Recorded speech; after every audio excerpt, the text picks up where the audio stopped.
everybody. Welcome to Rock and Roll Shin-Soo Choo. Glad to be with you. My name is Gabe Estel, and I'm here with my co-hosts Dennis Levi Leach and Jonathan Getz. How's it going, guys? Good. Hola. So 26. We made it, kid. All right, so we're going to dive right in. It's good to be back.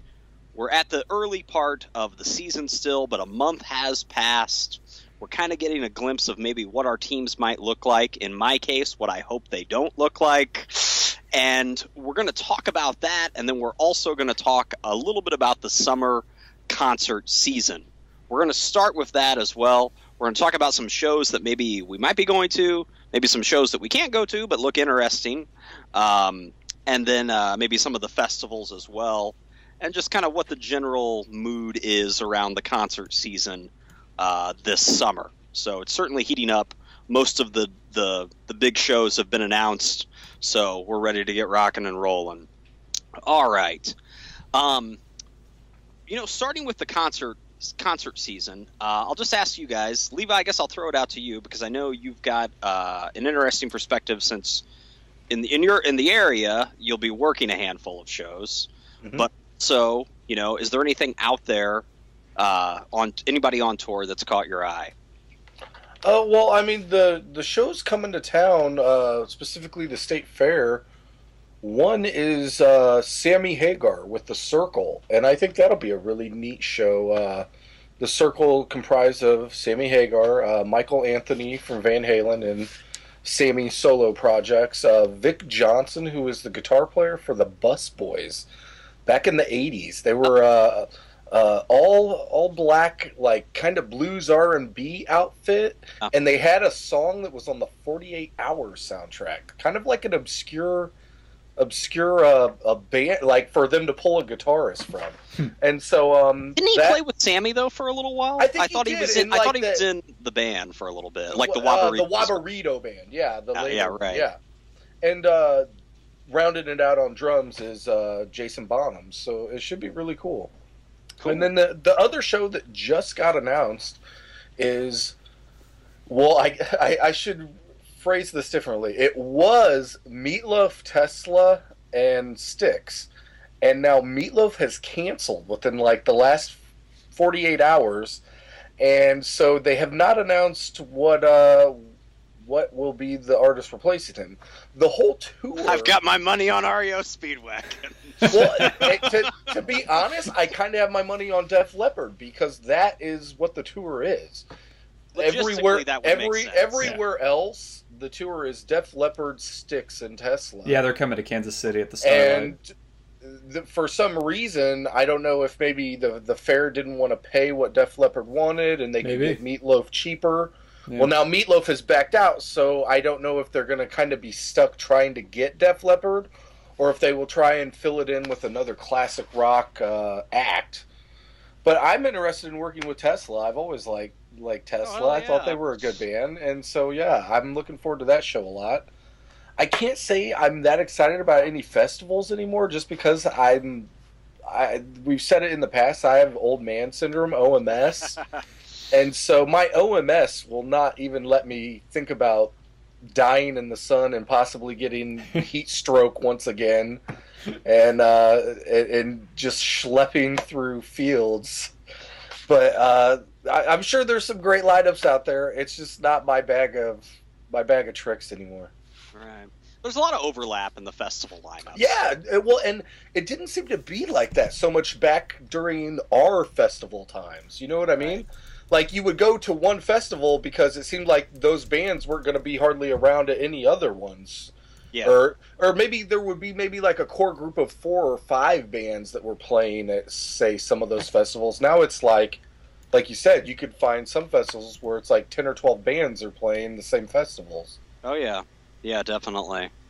It's kind of like, a lot of the festivals now are kind of following the same formula. It's like, kind of like, veteran classic rock person, like a Paul McCartney or a Tom Petty, and then kind of like maybe somebody that's a little more pop oriented, maybe somebody like, I don't know, Sam Smith or Pharrell. Pharrell. maybe somebody hip hop like Kendrick Lamar or somebody like that, and then fill it out with indie bands. Yeah, right. That's pretty much the festivals now. It is a formula. Yeah, there is a formula there. Definitely. That's Lollapalooza has, 2 veteran artists in Paul McCartney and Metallica as headliners, and then I'm trying to think. I'm gonna pull it up here. Who are the other I know those two. They're headlining. Gosh, who else is it? Oh, okay, Alt J, The Weeknd.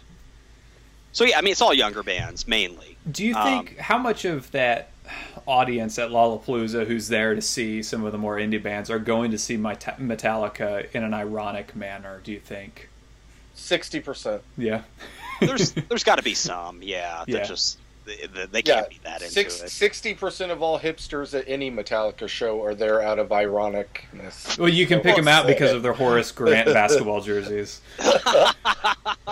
They do love their 90s NBA jerseys. God, yes. Horace Grant. Yeah. Well, it was like the same thing with a few weeks ago when you had AC/DC headlining Coachella. Sure. It would have been the same. Yeah. They'd be like, AC/DC. Right. Yeah. Isn't that funny? I can drink PBR to that. Yeah, right.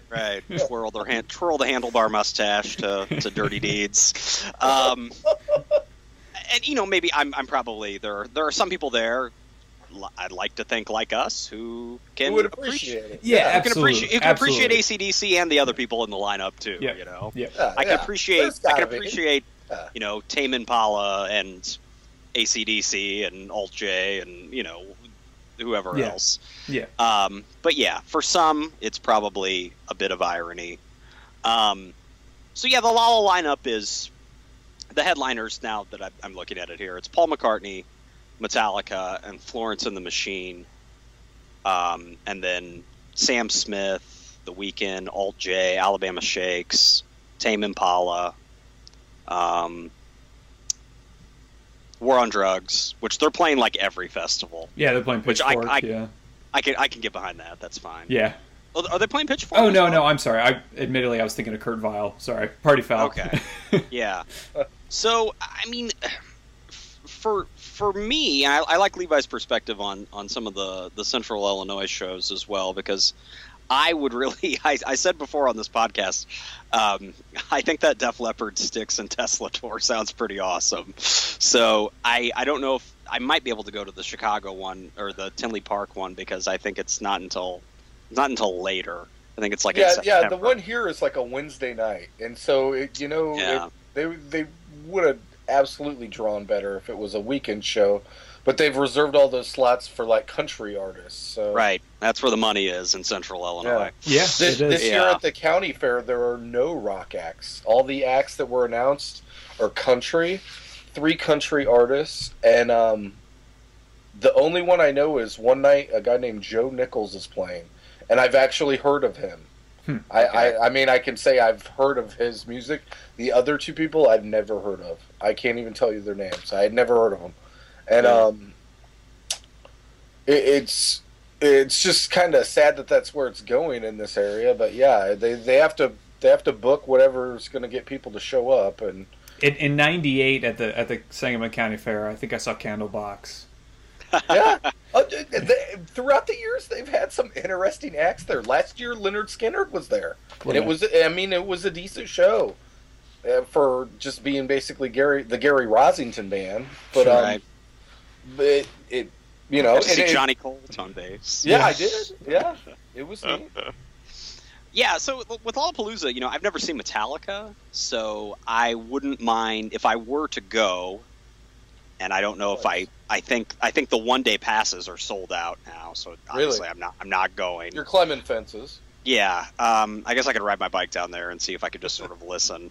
I would if I were to go, it would just be the 1 day that Metallica's playing, because I've never seen them. I will say they were excellent the 2 times I saw them. I saw them. I think I've talked about it on here before. New Year's Eve of the Millennium, and they were great. And then I saw them the year they played Bonnaroo, and they were good there. And part of the crowd there, like 60%, I think, was probably just there because it was like, oh, hey, this is Metallica at Bonnaroo. And so, right. I mean, when you have... When the area holds 100,000 people that they're playing, there's going to be people in the back eating corn dogs that have no idea that the music's even going on. Yeah. Right. So, and that's fine. Yeah. So, I moved up and enjoyed it because I took it for what it was. It was Metallica. Yeah, I probably wouldn't go see them on their own, you know. So I mean, yeah. I'm looking at the rest of the lineup too for Lollapalooza, and of the younger bands that I do want to see, most of them are playing on Friday and Sunday, and Metallica on Saturday. Yeah. So like I'd only, you know what I mean? I'd be paying basically $100 $110 to see Metallica and Tame Impala, basically. Yeah. And other bands maybe I've heard of, I've maybe streamed them a couple times that I might have some marginal interest in. Sturgill Simpson, I take that back. Sturgill Simpson is playing. Yeah. So I don't know, $100 for Metallica, Tame Impala, and it's like $30 Simpson. An artist, yeah. But then I would get there, and Tame Impala and Sturgill Simpson would be playing at the same time. Right. So always. Yeah, right. So yeah. Pitchfork looks pretty solid though. Would you go to Pitchfork or Lollapalooza? Well, Wilco's playing Pitchfork, right? Yeah, Wilco, Kurt Vile, Mac DeMarco, Parquet Courts. Oh, nice. Sleater Kenny, Courtney Barnett. Yeah, it's a pretty solid lineup at Pitchfork. Yeah, maybe. I would probably, the concert season looks much different with a child. Right, absolutely. You kind of know where I'm at, right? Yeah, I mean, New Pornographers, Future Islands, I like them. They're playing it as well. Mm-hmm. Maybe I might be able to go to the day that Wilco plays. I might be able to go to the day that Wilco, when all the other dads are going. Wilco being the ultimate Chicago dad band. Everybody's got the babies on the front. Right. Yeah. Little headphones on the babies. Yeah. See all these like 30, 40 somethings. I just came for Wilco. Sleater Kenny's playing it too. Wow. Yeah. Okay. Maybe that might be one of the weekends actually that. I think we're going to try to go to the day that they're playing. Yeah. I mean, for me, so I talked about Lala. I talked about Pitchfork. I don't mean to brag, but Chicago has really turned into like the summer music capital of the United States. I mean, it gets a lot of good festivals for sure. Yeah. I mean, with and all the acts, the big tours roll through, man. Well, yeah, they're going to. I mean, it's the biggest market in the Midwest, third biggest market in the United States. But I mean, I'm saying as far as the festivals now, you know, I mean, Pitchfork, what it is now compared to when it first started, and then you got Lollapalooza has been here for 10 years now, and there's like there's a couple more too. What's the hard rock kind of slash metal? Oh, Riot Fest. Riot Fest. Yeah. Shit, you got Riot Fest as well. Well, and all the blues festivals. I mean, some of the best Jazz Fest, Blues Fest. Yeah, I'm pretty. The nation is there. Yeah. If I can get out to it, I'm pretty spoiled living here in that regard. But yeah, so obviously I'm going to try to go to one.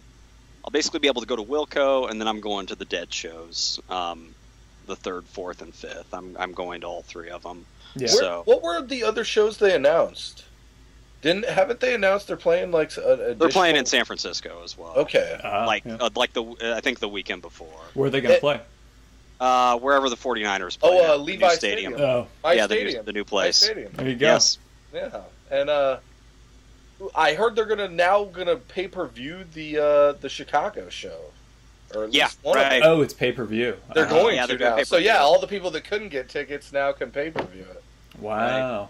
Wow. And it sounds like that's going to be a theme. Austin City Limits, apparently, it's going to be some Red Bull TV that you can access on most mobile devices. Cool. Mm-hmm. And so I don't know if it's free or if it's pay, but Coachella aired a lot of their shows for free. Sure. And actually, last year I tuned into a bit of Pitchfork. Or no, I tuned into a bit of Lollapalooza. Yeah. Yeah. I like that. Hey, it doesn't matter if Verizon or whatever's plastered all over the screen. As long as I get to watch it, I don't give a shit. Yeah, right? Yeah. So I can get behind that trend. I mean, not like I'm going to be able to make it out to Coachella, but there's handful of artists I would like to see, you know. So yeah. So yeah, I mean, so for me, the Dead is a definite. Already got the tickets, but the most likely I'll go to the day that Wilco's playing Pitchfork. Yeah, Wilco at $65 for Pitchfork at $65 for a single day pass.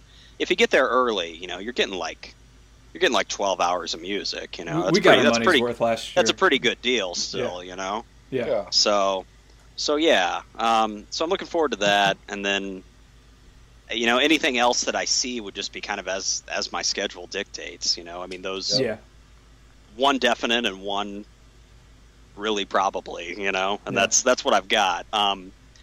But yeah, as far as the other festivals go, you know, like Levi said, nothing really catches my eye as well for the other ones that are out of state, the ones that I wouldn't be going to, like Bonnaroo and what's that? There's one in New York, I think it's called Governor's Ball, I think, something like that. Yeah, and then is there still a Wani? Yeah, which is a little more jammy. Yeah, kind of, there's like a Mountain Jam. Is there? Yeah, Mountain Jam. Are they still doing Wakarusa? Yeah, Wakarusa, I think. Right, is still around. right. That's kind of the crunchier one. Yeah. Wakarusa is where they now moved Phases of the Moon. Oh, the Central Illinois. The festival they just had for the first time last year. The one that they screwed up last year? Yeah, they screwed it up bad. And, like, so a lot of the people that went were, like, kind of hoping they would make it better this year. And they've totally moved it to the grounds where they hold Wakarusa, just in a different month. Yeah, so in Arkansas, right? Because like Wakarusa used to be near Kansas City, but they moved it down to Arkansas or something. Yeah. Mm-hmm. Yep. Huh. So yeah, so those other ones don't catch my eye that much, you know, just because I think there's so much overlap. Like the ones that Levi just cited, like, I don't know, like those are too granola for me. Yeah. So I don't really need to see like Keller Williams and String Cheese Incident, you know, duking it out on stage. No, for the most part, with all due respect to those guys, I'm staying away from the festivals. Of course, there's not a whole lot of festival stuff going on around here, but I did just find out that a band I've been high on this year, Merchandise, is playing on my birthday down the street, so that's cool. Just a little thing to do. Kraftwerk's coming to town. I saw. I saw that they announced their tour. It's a limited date tour. Yeah. Kansas City got lucky. It's playing the Midland. I don't know if you guys saw, like, maybe a year ago or two. They played. It's only one guy from the original band, not to you know, pop everybody's balloons or anything. But it's just Kraft. Yeah, right. It's just Kraft. That's it. Work bailed. But anyway, they're cruising the Autobahn right now. But anyway, they did like a show at one of the art museums in New York. I think it was like either the MoMA or the Whitney, one of the big art museums in New York. It looked just awesome. I mean, just the visuals and everything as well. It looked something that it looked pretty amazing. When was that? It was like a year or two ago. Okay. Huh. Like they did, it was actually pretty cool. They did all of their major records, you know, like all of their 5 or 6 big records from the 70s and early 80s. Mm-hmm. Yeah, cool. It looked really awesome. Cool. Very visual friendly, it looked like. So, it looked pretty trippy. Then you do a tour like them and Daft Punk. That would make like that would be awesome. Oh, jeez. Yeah. Oh, dude, Levi, man. Kraft Punk. Yeah. Oh, God, that would rock. Make it happen, Levi. Get on it. I know they're watching this. Just get on it. Yeah, no shit, man. Give Live Nation a call. Gabe, there would, if you were in Kansas City, that you would have a dilemma as Rush and Ace Frehley are playing on the same day during the summer. Not at the same venue? Nope. Ace is playing a casino. Rush is playing the Sprint Center. Right. I'm amazed there are 2 venues in Kansas City that can like sustain 2 classic rock events in the same day. Yeah. There's 2 very different sized venues. Yeah. Yeah, true. Yes, and I imagine that the Northland where the casino is can easily support Ace at the casino. Right. But we're supposed to be at the Who tonight, but that that was postponed due to some faulty vocal cords there. So seems like that happens often now. Yeah. Right. when one of Daltrey's tours a few years ago was called Use It or Lose It. That was in reference, I think, to his voice. But so we assume that they're going to reschedule that for probably September. In the meantime, I'm going to Wilco, probably Bell and Sebastian with Courtney Barnett, and who knows? Maybe go see Randy Newman at the Kaufman. Oh, nice! Do it. I love LA, man. Yeah. At the Kaufman, he's playing at the stadium. Sorry, no, the Kaufman Performing Arts. Oh, okay. Yeah. I was like, whoa, Randy Newman's playing where the Royals play? Jesus. One night only, Kaufman Stadium. The Angels are in town. Yeah, it's like him on a piano in like the infield or something, or what? Jesus. No, that would be awesome. Randy Newman on organ all night long during the game. Right. That would be cool. Guest organist. That's a whole nother episode. Yeah. Why hasn't that happened? I'd really like to see Keith Emerson at the White Sox game. That might start to violate the in-between innings timer that they're trying to institute this year. They don't have time for pictures at an exhibition. Well, no, all us stagehands, we're trying to put down ice skating rinks so Wakeman can play in between innings and have skaters. Right. It's got to be a really quick turnaround for King Arthur's Court on ice. Yeah. Yeah. Well, my morning my morning jacket is playing Chicago as well, but like just when right now when a show's announced, like I can't like jump on it like I used to, I mean, so they're playing 3 nights, I think, at the Chicago Theater here at the beginning of June. It would probably be really good, I'm sure. I'm going here in KC. I got an extra pair. If anybody wants them, give me a call. Okay. All right. I mean, there's a lot of stuff out there this summer, certainly. But I do think these festivals have become a little redundant, personally. There was another one. Beck and Willie are doing a tour, and actually they're going to be in town in like a week or so. Like Beck and Willie Nelson? Yeah. What? Fuck yeah. Yeah. I mean, I know they've collaborated before because we saw them at Farm Aid, like back in 1997, play together. Do you know why I like this angle? Yeah, right. I like this angle because Willie Nelson is possibly the only guy that could get Beck high enough to play some Midnight Vulture stuff. Yeah, that ain't gonna happen. I know, dude. Yeah, that whole show is only gonna be guy that could get him that high. Right. Yeah, that would be awesome. But yeah, I imagine the whole show is gonna be Morning Phase and Sea Change, and that's they re-released what was it? Was an album that I think he might have won a Grammy for, but it was an album of his in the '90s. It wasn't that. I mean, it's not classic. The Tetro album. Do you remember that? Willie Nelson had an album called Tetro, Teatro. Cover the album, theater, and it says Tetro on it. Yeah, I think I know what you mean. That on 180-gram vinyl recently, and so I was wondering if he was maybe touring to support, because I don't think he has any other new material out now, does he? Do you guys know? Willie? No, I don't. I don't know. He was just interviewed on NPR this morning.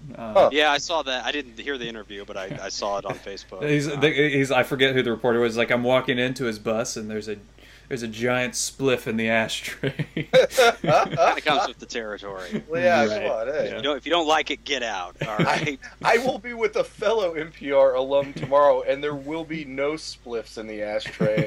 That is, you'll be lucky if you get some chamomile. Garrison, yeah. I will be working with Garrison Keeler tomorrow night, and there will Wouldn't you be surprised? Levi was talking about Beck and Willie getting high. I don't know. Beck might start talking about Dianetics or something like that. Oh, God.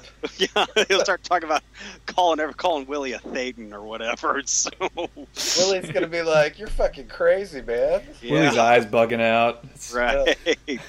You got to get him off my bus. Yeah, right. This was a bad idea. This tour was a mistake. This motherfucker believes in weird, crazy space aliens and shit coming down. Bus peels out, like blasts through the gate. We're hanging out in the bus. He keeps throwing in the Battlefield Earth DVD. All right. I can't take it. I almost cut my hair, motherfuckers. Oh shit! I do worry about Beck. It's nice to see him laugh every now and again when I think he did some stuff with some late night shows, and you see him laugh, and it's like, okay, it's good. Good to know Beck can still laugh. Right. Yeah. Right. Yeah. Weirdly enough, how you say that, like, I just happened to watch again his acceptance speech for the Morning Phase Grammy win. I never saw it. He seems like a robot. Like, I don't know, like, if it's, like, kind of the Scientology, but he's just like, I want to thank all these guys behind me who helped make the record, and they all just look like old gray hair white guys in suits like corporate dudes. And he's like, blah, blah, blah. Like, it was like, I don't know, man. He seemed different. You can tell. He's not the Beck of the 90s, that's for sure. But no one's the person they were 20 years ago. That's true. But, yeah, it's interesting footage because Kanye West comes on stage and tries to intervene. Yeah, and yeah. So. Yeah. We're all pulling for you, Beck. Yeah.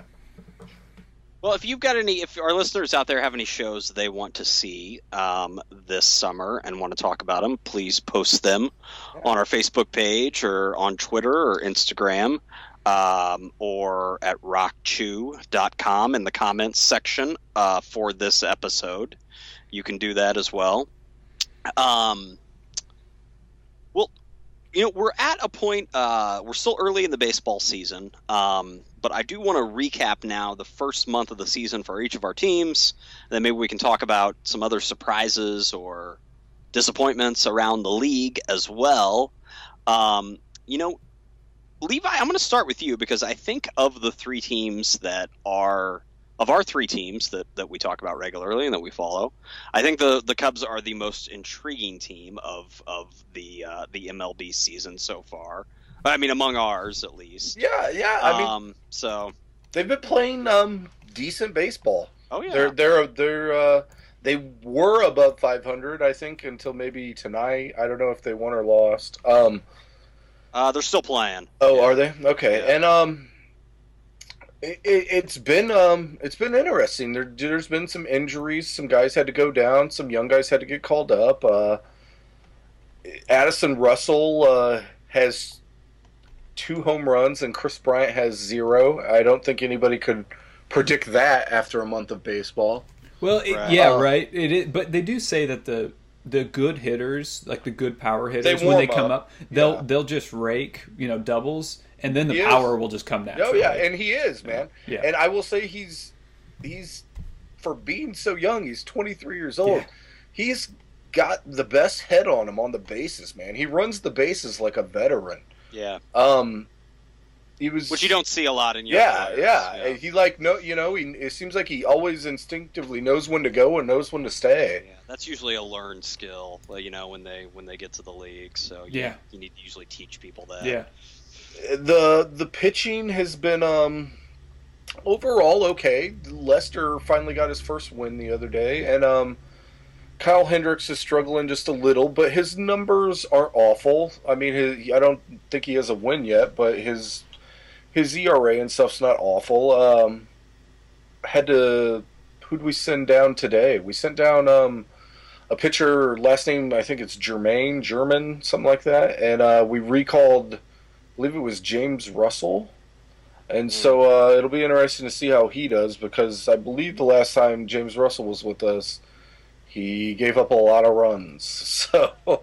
So I'm hoping that does not happen again. But overall, I can't complain, man.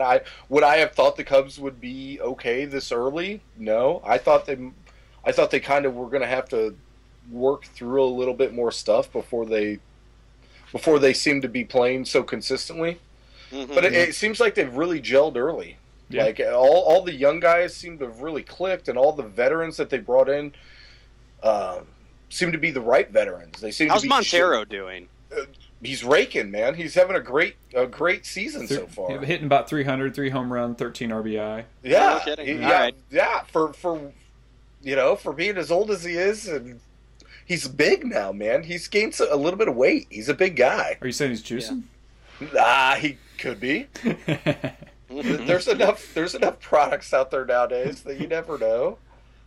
But yeah, it does seem like he's kind of beefed up a little now that you mention it. Oh yeah, I'm not speculating. There's a lot of good food in this town, maybe. No, that's what I'm saying. Yeah, probably. Right. You found a few foot-long Italian combos. Yeah, and if it weren't for the Cardinals being off to the best start of however long for the Cardinals, like 80 years or whatever. They got the best record in baseball. I think. Yeah. I mean, the Cubs would be right there. I mean, granted, they're just in second place, but they would. No, yeah, the Cardinals are something like 13 or 14 games over 500. Yeah, 19-6. Yeah. Yeah, that's ridiculous. Yeah, I mean, everybody predicted them to be good. I didn't think they would, be this good right away. But who, the Cubs or the Cardinals? The Cardinals. Yeah, and they lost Wainwright. Yeah, right. They lost their ace, which for them, I mean, all their pitchers are so good. It seems like. Yeah, they reload. Yeah. That's a team that is pretty loaded. Their farm system's solid.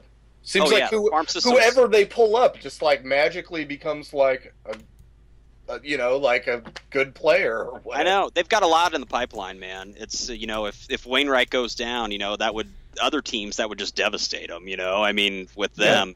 Oh yeah. With them, it's I wouldn't say it's not a big deal or it's insignificant, but the train keeps moving. They can the train keeps rolling and they'll be fine. I mean, they're even if Wainwright wasn't on that team. Like, let's just say he didn't exist, and they had everybody else, they'd still be the best team in that division, so. And even with Jason Hayward underproducing, just like I predicted he would, I think Matt Kemp wins might win the battle. Yeah, you might be right of there. April So between those two players that we argued about at the beginning of the season. Yeah, and what's funny I'll is just say it's Hayward's first few days or week in the season wasn't bad, and then it's just he looked good the first week or two. Yeah, it's just been like. God, you guys were tuning in. You're like, Jesus, do well, Hayward. Don't make us look like asses. Right. It's May 5th. All right. I know. Yeah. They don't give out many trophies or MVP awards in May.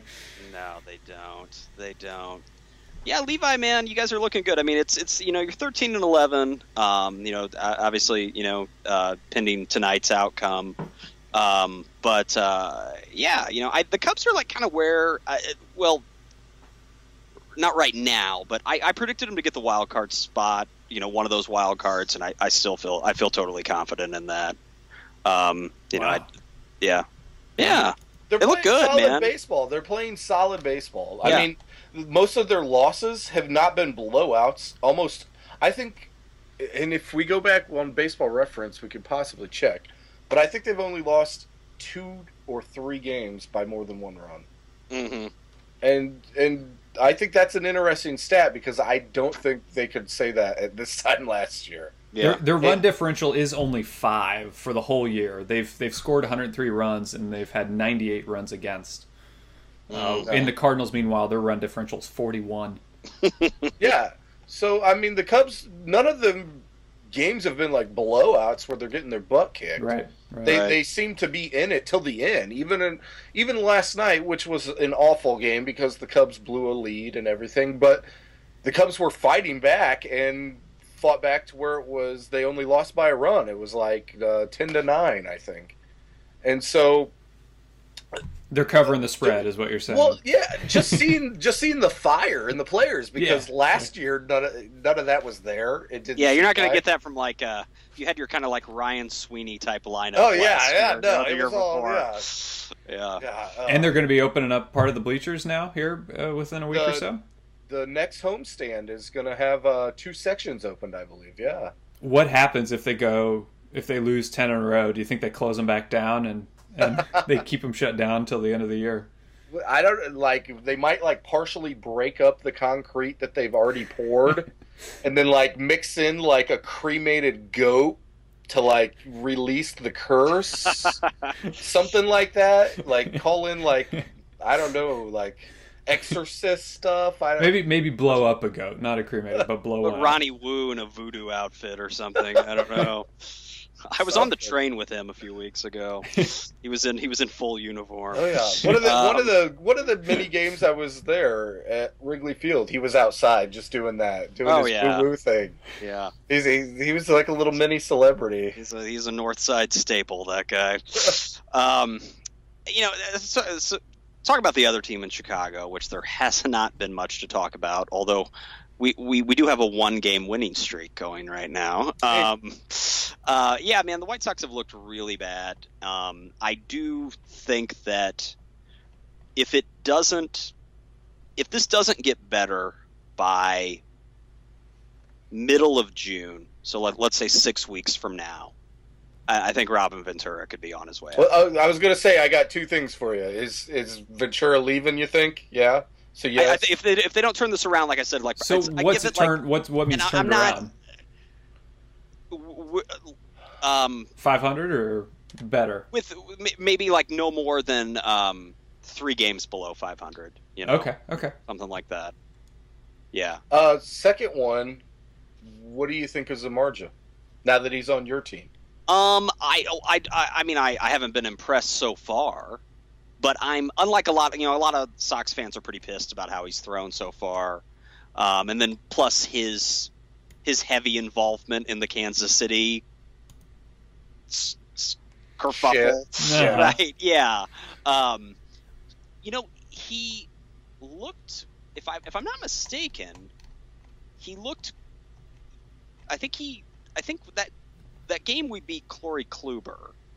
I can't remember. I thought he pitched that night. This is a couple weeks ago. Yeah, I don't remember. And he looked okay. No, he hasn't looked great. For me, I think the trade is still. I'm still fine with the trade because he's on a one-term. He's a free agent at the end of the year, so we just wash our hands of the guy. I think part of the reason why I asked is because from my view on the bench of having him on my team for a few years, he seems like the kind of guy that if you get into a losing rut, he's not going to be the happy-go-lucky guy that's going to pull the rest of the team out of it. I think you're right. Yeah. I think you're totally right there. He's not. I mean, I think he's a good pitcher. I think he's a great pitcher. I don't know if he's the best teammate. I don't know if he's great. I think he's really good. I think he's good, and I think he looked good last year. I wouldn't put him in he's not like a tier 1 type guy. No, he's not in that like Kershaw, Scherzer, Sale type class. It's a small class. Yeah. Yeah, he might not even be in tier 2, which I consider Lester like tier 2. Yeah. You know what I mean? I'd say yeah, for sure. I don't think Lester's quite as good as those 3 dudes I just mentioned. No. But I would consider Lester like right behind him. But come the postseason, you consider I would put Lester. Samardzija right behind them. Samardzija's like tier 3, I think. We've got a guy who is not a household name, who threw really well. He started off shaky, but his last couple starts have been good. This guy named Jose Quintana. I don't know if you guys are familiar. I see some of the CSN Chicago highlights. So yeah. Over the last probably 3 seasons, he's been very quietly one of the American League's steadiest pitchers. Not dominant by any means, but like really solid. And he's a really solid number. Well, now he's our number 3 with Samardzija in the picture.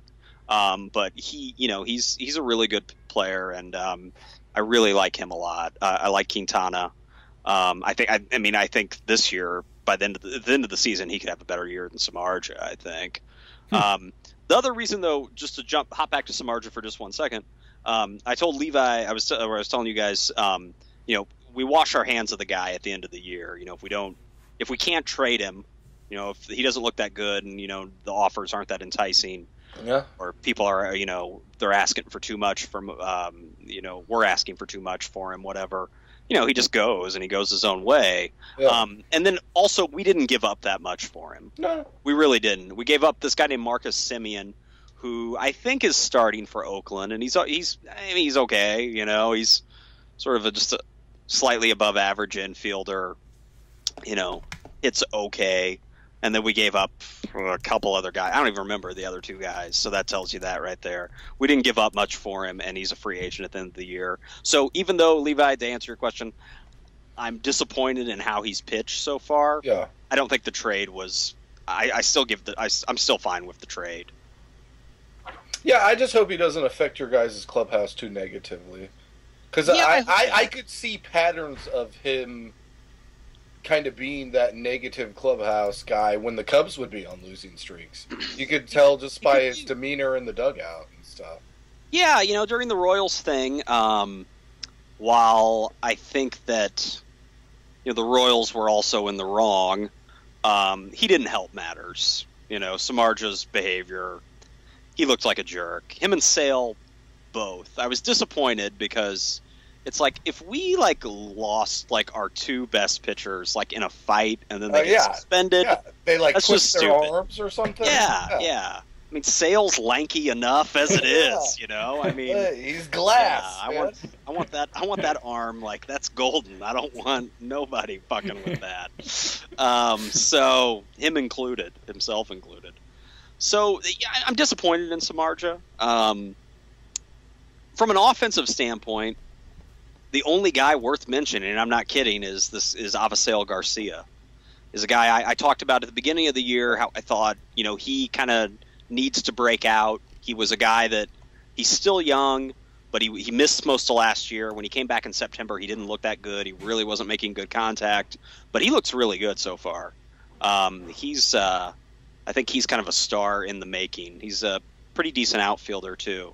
Yeah. So he's the brightest offensive spot. Yeah, I would say he's your brightest up-and-coming player right now, for sure. Yeah, he is. Meaning that Abreu is already established. Right, Abreu, right. And Abreu will, Abreu's cooled off. He started off pretty hot, but he's cooled off. Mm-hmm. And he'll be fine. Abreu at the end of the year, I think, will still get, his 30 home runs, 35 home runs.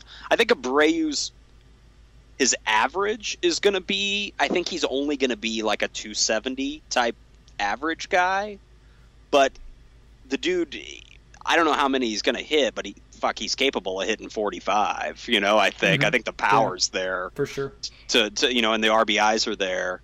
But I don't think Abreu is going to be a huge batting average guy. Whereas I think Garcia could have a high batting average. I think he could be a big BA guy. I hope he is. So Garcia. I mean, I'm not going to even talk more about the offense because Garcia is the only person worth mentioning. He really is. LaRoche hasn't done shit. The rest of the lineup, Eaton has looked really bad. Connor Gillespie looks bad.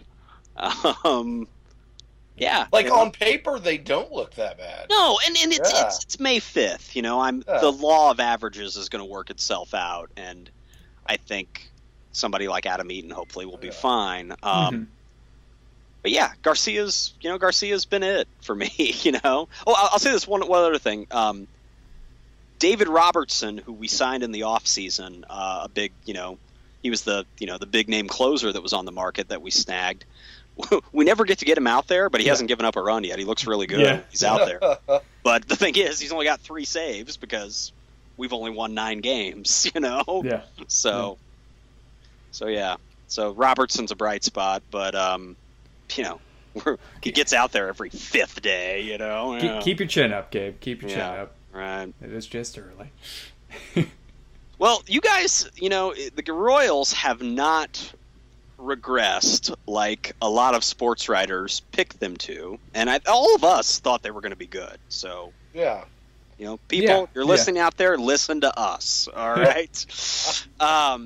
And they look really good. I mean, the Royals are sticking around. They're not, they're going to be real deal. They're going to be in it until next year. Yeah, and to talk about run differential, I think actually they lead the league in a plus 47 in run differential. Wow. That's awesome. As of press time this May 5th. So yeah, I mean, battling for first place with the Tigers, and doing it. They aren't as reliant on their pitching. Their pitching hasn't been shut down. Ventura has been kind of pedestrian, and so, but the bullpen's still been good. Chris Young is a guy who's been able to step up for him. Both is that the guy that used to pitch for the Padres? Actually, I was just looking at. I was thinking Chris about Young that. is kind of one of those nondescript names, right? So I don't know. It's a different Chris Young. I'm pretty sure. Yeah, it's a different Chris Young. But I was thinking about that. So yeah, they have had some guys step up. Lorenzo Cain is having an all-star first half. Yeah. They already have 6 players with 3 or more home runs, which doesn't sound like a lot in terms of number of home runs. But last year they only had 8 players with 3 or more home runs. Right. Yeah. They didn't get to the World Series on power last year. No. And sure. They'll still be lucky to have a guy who hits 20. For the season. They didn't have anybody hit 20 last year. I think Alex Gordon led the team with 19. So, but just to see that power kind of distributed, they've got this kid Paulo Orlando, who's been stepping in. He's a 29-year-old from South America, and all he does is hit triples. He has 15 hits, and 5 of those hits are triples. I think he broke a league record when his first 3 hits of his career were triples. He does only 15 hits. He's not exactly, raking, 330 or anything like that. Yeah. But he's been stepping in the outfield for him, filling in for Alex Gordon when he needed rest, and then filling in for Alex Rios when Rios went down. Is Rios injured? I haven't. Yeah. He got hit by a pitch. Imagine that. Yeah, and right. So he's out for a bit. Kendrys Morales has been stepping up. I kind of. I chuckled when they brought in Morales and Rios was doing all right before he went down, but Morales has been doing his part too. So these guys are hitting for average. Mike Moustakas has just made huge adjustments this year, and when you compare his start this year to last year, it's absolutely night and day. Yeah, you can see the confidence growing with him.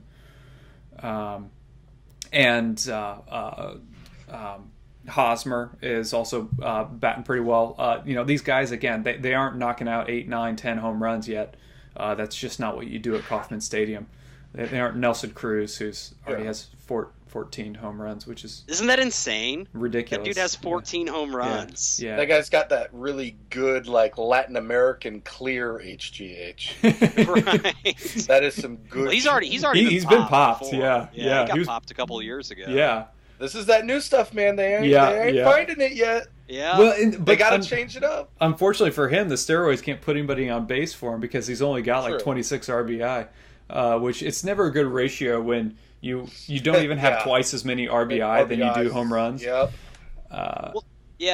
So obviously that reflects on the Mariners, who are struggling. And it's so funny because between the Mariners and the Nats, Cleveland hasn't looked good. Cleveland, the Red Sox, it's all these divisions are flipped. Again, it's early, but all these divisions are flipped in some ways as to what people were saying was, it's Washington has a 99% chance of winning the division, or Seattle, has a 90% chance, and it's like, not so fast. Yeah, the Cardinals are the only runaways, really. Right. Yeah. And granted, the Nats are inching back into it now that the Mets they've lost a few of late. Cooled off a little. Yeah. Well, they won didn't the Mets win 12 straight at one time? Yeah, they were at 11, I think. 11. Okay. Yeah. 11 or 12. Yeah.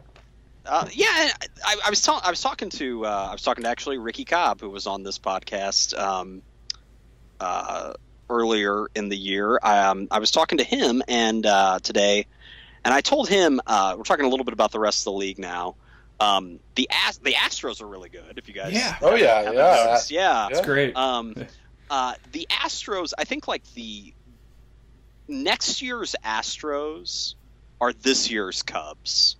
You know what I mean? Right. As far as everybody thought that they were 2 years away, when the Cubs now feel like they're only 1 year away, and now the Astros only feel like they're probably 1 or 2 years away. Right, because I think the Astros will kind of come back down to reality. They're not going to lead the league in runs, for the whatever here in a month or so. But they could play 500 ball, I think, the rest of the year. They really could. Plus with the rest of that division not really looking that great so far. It could be they could make some noise. I don't think they're going to win it.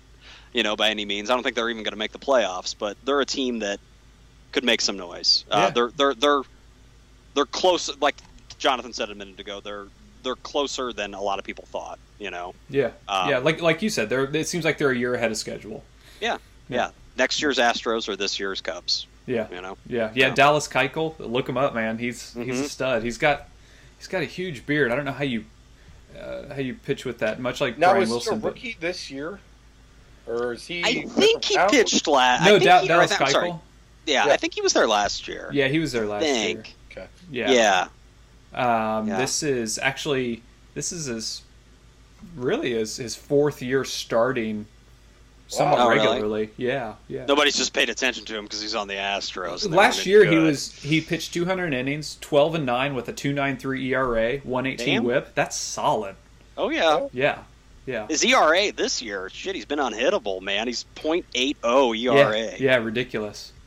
Yeah. No and kidding. Jose Altuve on the offensive end, he'll probably get MVP votes. Like he's a stud. Like for the next 6 or 7 years, Jose Altuve will get MVP votes.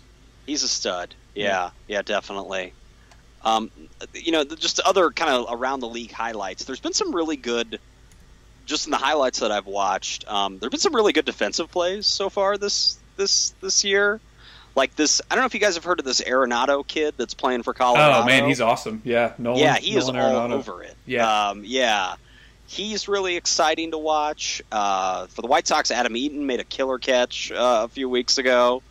I forget his name. Pilar. There's this kid on Toronto. Toronto, yeah. He's Spider-Man, dude. He's all over it. Oh, speaking of Toronto, they Devin Travis, a stud second baseman. Oh, little dude, I know little dude. He's like my size, 5'9". Yeah, he's probably $160, so he's got 40 pounds of muscle on me. But yeah, he's tearing it up. Devin Travis, look him up. Yeah, I saw him the other night, and he was halfway through the outfield, kind of almost on his knees, and he made the throw over to first and got the guy out. Nice. Yeah, there's some young, exciting defensive players definitely out there right now. So somebody climbed that hill at Houston at Minute Maid Park. Mm-hmm. Climbed that hill in dead center field and made a pretty awesome catch the other day. Nice. Yeah. Did you know that they used to have those hills all the time in the old stadiums, like back in the 20s and 30s? You know what I'm talking about? The hill before the wall. Oh, it's built up. Yeah. Yeah. Right. They would have those all the time. Yeah. Yeah, they kind of resurrected it when they put up that park. That park's probably been around for about 15 years now or so. Right. Yeah. One last thing, on that note, I think it's going to be exciting, a very exciting National League Rookie of the Year race between Chris Bryant and Jock Peterson. Yeah, Jock is a stud too. Well, and if anybody has anything to say about it, Addison Russell's trying to get his name in there too, man. Yeah. It's going to be statistically, he's already paper-wise, I think, almost as good-looking as Bryant, and he hasn't been here as long. Right. Yeah. Yeah, you got a good core there, Levi. You're laying the ground for something good. I'm hoping, man. Yeah. But yeah, this Peterson kid's exciting for LA as well. He's really fun to watch. He can hit for power. He plays awesome defense. So yeah, he's exciting. Yeah, Dodgers are going to be good. As most people expected, but they look pretty tough too. They're 13-2 at home. Yeah. Right. Yeah. Right. Yeah, and God bless the Major League Baseball Network for broadcasting as many Dodger home games as they do, so we can all listen to Vince Scully. He's the best. He's on twice a week on there, and that's all I could ask for. Nice. Excellent. Well, that is our recap of the first month of the season. We'll be following. It's been fun so far. Hopefully the White Sox will turn things around. Got to win tonight against Detroit, so hey. You helped the Royals back into first place. Right, there we go. So now I want to move on to some recommendations that we're going to share with everybody. This is our bullpen session. We'll try to post some clips of these on the website, talk a little bit about them on Facebook as well. You can follow us on Instagram and Twitter at RockIn. That's in as in gosh, who I need an in artist. I'll say Nils Lofgren, right? Okay, all right. Yeah. All right. Yeah. My gut instinct always wants to go to Nelly, and it's like, no, don't do it.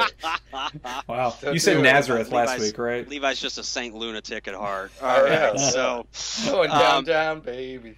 hey man, nothing wrong. Well, okay, it's fun, Nelly's I don't know, he means well, I guess. Anyway, ringing endorsement. yeah, right. Buy a CD. He means well. Genuinely inoffensive.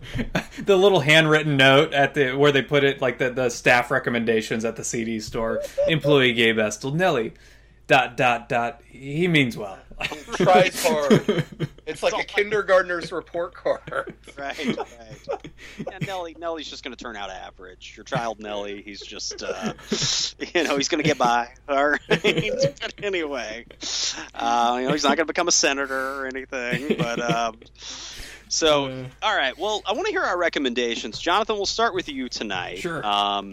Who do you have to tell us about here? Yeah, I decided to go to the record store the week after Record Store Day because I knew it wouldn't be nearly as frightful. And sure enough, I just walked in and I snagged the Wilco Rarities box set. Nice. Wilco Alpha Mike Foxtrot Rare Tracks 1994 to 2014. And 4 discs, nearly 80 songs. Nice. A sweet little booklet it comes with annotations for each of the songs. That's cool. Where Jeff explains what why they were left off an album or why this particular version. And Wilco's interesting too because they do very. They'll produce very alternate versions of some songs. Like it's almost unrecognizable, but you know that with the way that they experiment in the studio, they'll do it both ways and really think about, well, which way is the way we want for the record. And that's what makes them such an intriguing band, is that they don't even know like what the song's going to sound like by the time that they're finished with it in the studio. So it's got a bunch of live cuts on there, some early live cuts where Wilco was really punk early, and some really fast versions of songs that you didn't realize had ever been played that way. B-sides that you may have heard on singles as well, and going up to even the most recent records. There's a killer version of You and I with Feist on here that is pretty amazing. So Wilco Rarities box set. You mentioned the punk sound. I mean, they're probably still kind of getting the Uncle Tupelo out. Exactly. You know what I mean? Exactly. Speaking of which, May 1st, you can watch, I think, the whole show on YouTube.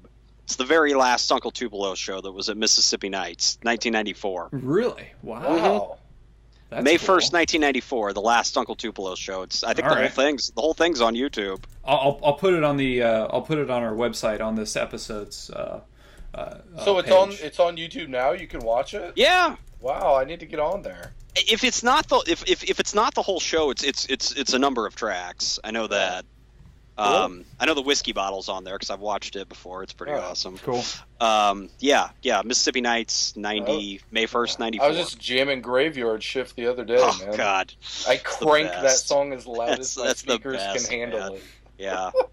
Down. All right. Oh, yeah. All right, I had a few of those jobs, man. Oh, yeah. Yeah. No, those guys, as songwriters, they really they captured those jobs and all that. Mm-hmm. Just sweaty Belleville, man. Because I remember being down there because my sister was teaching down there kind of around that time, like 91 and stuff, 92, whatever. And it was just like greasy, dirty Belleville, man. They captured that sound in that time, in that town. Gave birth to some great music. Yeah, man. Sure did. Well, my 2 quick recommendations are behind me. Yeah, go for it. This one over here is Billy Cobham Spectrum, and it's his first record. It's excellent. It has Tommy Bolin on it. We've been talking about him in the past few broadcasts. So I wanted to get a copy of it on vinyl, and I did, and it sounds excellent. And then this other one is Roger McGuinn. The name of the album is Cardiff Rose, and it's produced by Mick Ronson. David Bowie's guitar player. So it's got a few songs on it. They're kind of rocky and definitely have you can tell Mick Ronson was involved, just that guitar kind of sound. And I'm looking forward to working with Roger here in about a week, so I'm going to hopefully get that signed. Oh, man, nice. That's awesome. I mean, that guy is so important. I mean, the 12-string guitar of Roger McGuinn. Oh, yeah. Turn, man. Like David Allan Coe said, Roger McGuinn had a 12-string guitar. It was like nothing I'd ever heard. All right. Yeah, actually, Roger McGuinn's on this. Is he? Wow. Yeah, they do James Alley Blues together live. Nice.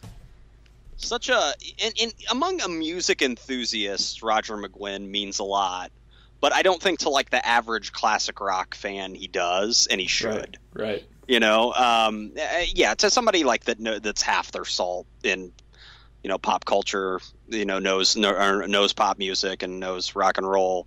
He's important, and he's important to a hell of a lot of musicians. I mean, you wouldn't have the same Tom Petty if you didn't have Roger. Oh yeah, that's right. That's for damn sure. But Roger McGuinn, should be mentioned up there with the greats. So tell me all about that, Levi. After that sounds really awesome, man. So good recommendations there. For me, there's a band that it was kind of one of those things. I was online at RDO and just one click led to another, a related artist, something like that. I stumbled upon them. It's a band that apparently they're still together, but I think it's sort of a part-time thing at this point. But their heyday was in the late 80s, early 90s. Actually, their first album came out in 1990, but I think they formed in the late 80s. It's a band called Warrior Soul. They were on Geffen. Cool. And it's kind of got sort of a, it's very socially conscious lyrics. This guy, Corey Clark, was kind of a sort of a human rights activist. That was at least his perspective, I think, when writing a lot of songs. So they've got a lot of socially conscious lyrics. But a lot of their stuff's kind of punk and it's kind of punky. It's kind of heavy, though, as well. So it's kind of punk metal, almost, is how I would describe it. And they were on Geffen, which, if you do any research on Geffen from the late 80s, early 90s, Geffen was really kind of like taking a lot of chances on people. Oh, yeah. Which was really cool. Obviously, you're not gonna see that today. But I think even more than some other labels at the time, Geffen was really, really taking chances on harder rock artists. They launched Nirvana. Obviously Nirvana was on Sub Pop, but then went to Geffen. I think David Geffen Guns N' Roses. Some of that from his time at Asylum Records. Yeah, right. Absolutely. Asylum Records took a lot of chances on folk artists, and it paid off for them. And the country rock scene with like the Eagles, and I think Linda Ronstadt was under them, and Jackson Browne, and all those guys. And so when he created that in the 80s, I think he was willing to do that. And Junkyard, they were on.